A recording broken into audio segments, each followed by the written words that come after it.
Join us today as we test out with you a Vacuform mold from Fizz Fairy.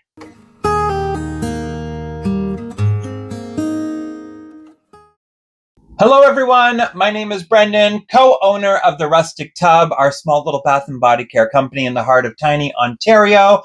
And yes, we are back. If you've been wondering where we have been for the last couple of weeks, we explain that in another little introduction video, especially with big news that's going on. So if you haven't seen the news yet or haven't seen that video yet, we are opening up a store. I ramble on about it in our last video, and I do my best to keep up with my rambling. So if you need to catch up on that, you go ahead, pause this video. I'll still be right here doing my thing. For this week's video, there is a little bit of a backstory to it. So we are going to be making a bath bomb today. So we're going to be doing a tester batch, which is just our regular batch, but half, just because you never know if things are going to turn out, especially if it is the first time you are making it. Recently, we ended up getting a holiday line purchase from Fizz Fairy, so we put in a massive order with them just to get all of our scents for the holiday. And one of the things we got as a nice little thank you gift, and sometimes you win the lottery with these. I mean, you win the lottery all the time with Fizz Fairy because they give you sample packs of so much stuff, but we won the lottery this time around when we got this nice little Vacuform mold of a mushroom, which is kind of perfect to our brand, especially with what we're trying to do going forward.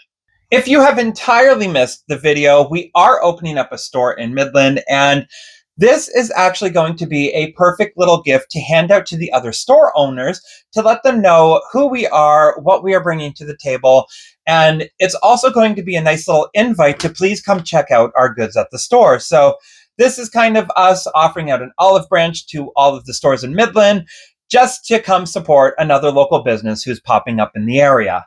Now, to be fair, we've never used a Vacuform mold before. We have watched several videos, so in theory, our recipe batch should still do the exact same. From what we've seen, you just kind of have to be assertive when you set this mold onto the pan to get everything done. So for us, we're used to hand pressing our molds.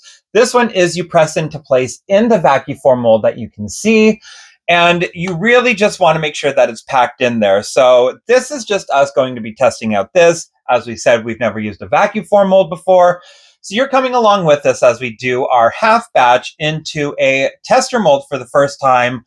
And of course, we're going to be painting it afterwards. Now for the ingredients today, we are sticking with our standard recipe. So of course, it's always going to be baking soda, citric acid. That is the heart of every single bath bomb. You can't do it without it because you need the baking soda and citric acid to create the longevity and the fizz.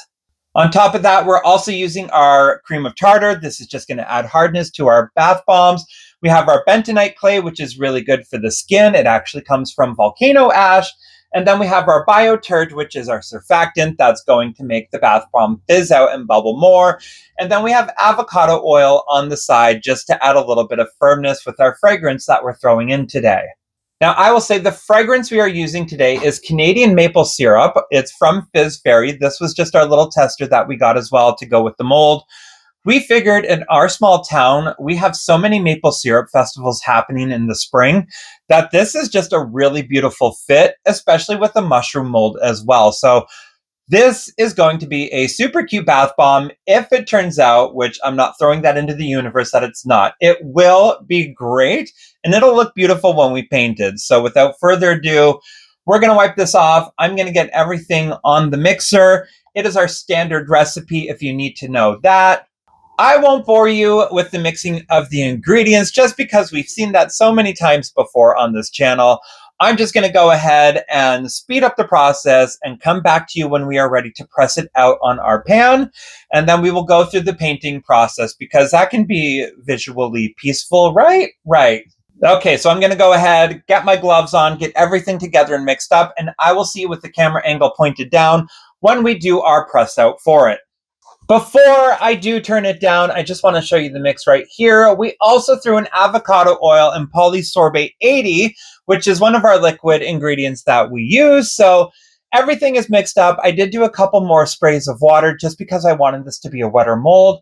Because in my head, my fear would be if we have too dry of a mold, the mold will not hold shape when we put it out, and it'll just crumble. So I did make it a little bit wetter with a couple sprays of water. Without further ado, we are going to go ahead and press out our first Vacuform mold that we ever have used.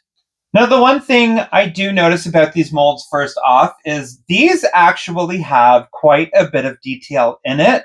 And if it is your first time ever using one, although it does look pretty jarring with the details, everything should pop out accordingly. Just because most of these molds, since it's made with the Vacuform, we know for a fact that there's going to be no real undercuts. And an undercut means, especially in the world of film, is when you're sculpting something, you have to look at it from face down. So you don't want your mold to curve in because then you can lock your product inside. So the good thing about using a Vacuform mold is you know there's going to be no undercuts. So the details, although scary to someone who's never used it before, is actually very safe in that factor that you know nothing's going to get caught. So I'm going to do this over top, and we are just going to really press it in there. What you can do as well, and we've seen it on several other maker videos when it comes to this, is you can put embeds inside. That's totally okay, but you still want your back to be as flat as possible. So once it's pressed down, I'm just going to go ahead along the back here, kind of make it as flat as possible. And do one more good press. I'm going to move the bowl out of the way. And from every other video, slap it down. I feel like I just heard it, and I feel like I need to apologize. Okay, so I brought it in the middle. I'll turn it towards the camera more so it's actually spot on from what we're seeing. So that is our nice little mold. She is ready to go. I'm going to go ahead, slap them all out again, and then I will give us a nice little overview shot of everything with how many we get from just our half batch. But this is essentially it. It is very exciting, very alarming to slap it down the very first time, but we're going to go ahead and continue the rest of the batch. One thing to add about this mold is I am noticing that with this one, you can kind of see that there is quite a little bit of bath bomb dust residue left over. So what I am doing for that one is I'm just going ahead, I'm cleaning out the mold with a fine little brush, just to kind of clean it to make it more, I was going to say transparent, but that's not the word. To make it more cleaner is what I'm literally trying to say. Just so that we're not going to have so much bath bomb residue stuck in for the next one, because the more and more you build up with your mold, the more and more detail that you'll lose, and the more you risk it getting stuck into every little crevice. Just like that, it's been 24 hours, so our bath bombs that we have pressed out are all ready to go. I'll try to get it a little far out of the light so we can see the detail. They are pretty sturdy, a little hard as rock, if you would say. I'm not going to do a drop test on the proper ground. We can do that with our round ones, but I will do one on the pan just from a couple inches up, just to show you that they are set. I'm not going to lie, half of me was expecting it just to shatter just because we've never used this mold before. I'm very happy it didn't, so we can move on from there. So I'm going to bring down the camera angle, and we're going to start with our painting process for these little guys. As you can see, we have everything lined up. So obviously we're going to be painting the mushrooms in a red. Original, I know, a red cap mushroom. And then we have our blades of grass over here. And then these colors are just for the droplets on the mushrooms, just to give them a little bit of a standout. And then in here, I actually have a coffee mica color mixed with yellow, just because I want to have it more subdued and see what we can do to the bottom area of the mushroom and the stem. So we're going to give that a little try out, and we're just going to do our best at our painting skills. If you've watched our videos before, you would know that I like to use our ramekins for painting just because it likes to hold the color as well. It really just kind of keeps it locked into one spot, and then when the 99 does kind of evaporate from it, you still get your mica powder in there. So for us, this is our best option. We say it in a lot of videos. Everyone has their own way of doing things. We just like to show you ours. We also find that it just goes a lot easier. So for moments like this with the little mushroom on the side, we are just bringing the paint down just because when you look at it head on, it does look beautiful. Yes, it does look weird looking at it from the side, but from straight on, you can actually see the mushroom detail with it. So we like that one. We're going to move on to the next one. Actually, just changed our mind. I'm going to go in and paint our little grass detailing that we have down below, just so we can finish off one, and then that way we can show you the finished product when it is all good to go. So I'm just using our olive martini from Fizz Fairy. So if you use that color, you know how beautiful this green gets. We actually mixed it with the shamrock green that they have as well, just to kind of add a little bit more luster to it, and just add a little bit of, oh, I dipped it right into the wrong color, but that's okay because that color's not activated. And if it did, then it's going to add some good texture. So once again, with the sides, I'm just going down them. It's going to look really weird from the side angle, but from once again, when you look at it head on, it is going to look fabulous. So head on that we have here from the side looks pretty funky. We're going to go ahead and we are going to do a little test run of our brown and yellow mixture just to see what we get for the stem. So I want this one to be very much of a wash color. So I did put a lot more 99% in just so we could get that wash.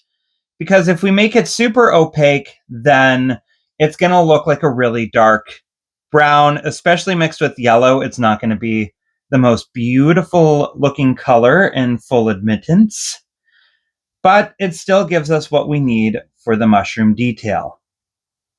So we're going to go ahead, just kind of put that in a tiny bit, get that off to the side, get those in. I'm just going to clean up the edge work from up here. If it bleeds over, it's okay. This is all hand-painted stuff. People should be very forgiving if you do have a little bit of a bleeding accident, I will call, of the colors, just so you can have something like that. So from here on out, I am just going to once again clean up the sides, get it more beautiful as that, just so you can kind of see the stem of the mushroom. We can keep going from here, realistically. I'm not going to touch anything there just because this really does have a retro look to it, and I'm liking how that's going. But I am going to start doing the little dots now. Okay, I just want to test out one of the droppers for it, just to see if we're going to get what we want to get aesthetic-wise. And we are so far, so I am at peace with that. I'm just going to lift this up just so we can get more detail, so it's not going to drip all the way down. Because if you do that and it does drip down, you're going to get a fun little runoff looking event. And although it does look fine for the side, we do want to make this as detailed fun as possible. So I'm just literally following the edge work from where the little buttons are on the mushroom. And then that way we can call that one nice and detailed. So we're going to go ahead, do this to all of the rest of them, and we will be back very shortly to show the final results and see if I get better with my painting or if we really mess up on one of them, which could happen, and it's okay. Okay, and here we have our batch of bath bomb mushrooms ready to go. Some of them did turn out a little bit better than others. That is just something that's going to happen. I noticed this little guy right here had a little watermark bubble on it just at the top, so we just painted it and called it a day. But without further ado, we're going to let everything just kind of cure and dry up on here, which means we are done our video for the day. Alright, so the microphone may have just died, so the sound's going to be very, very fun again. However, these guys are done. We're going to let them kind of set up for an hour or two. We're going to put them in baggies with nice little greeting cards for all of the store in Midland. We obviously have a lot more to make. This was just our tester batch with the Vacuform mold. Very happy with it. Changed my mind about them because I will admit I was on the fence about how I would like using them to put it in the nicest way possible. I actually really enjoyed it, and I'm excited to keep trying this nice little Vacuform mold trend. So we're gonna be making a lot more of these, but for now, if you like what you see, all of our recipes and everything is online on Patreon from our end. Please do not forget to like, subscribe, ring the bell for notifications, and we will do our best at uploading as we can as this adventure continues. So stay tuned for a lot more videos to come, a lot more adventures to happen. And until next time, everyone, thank you so much for watching. Bye.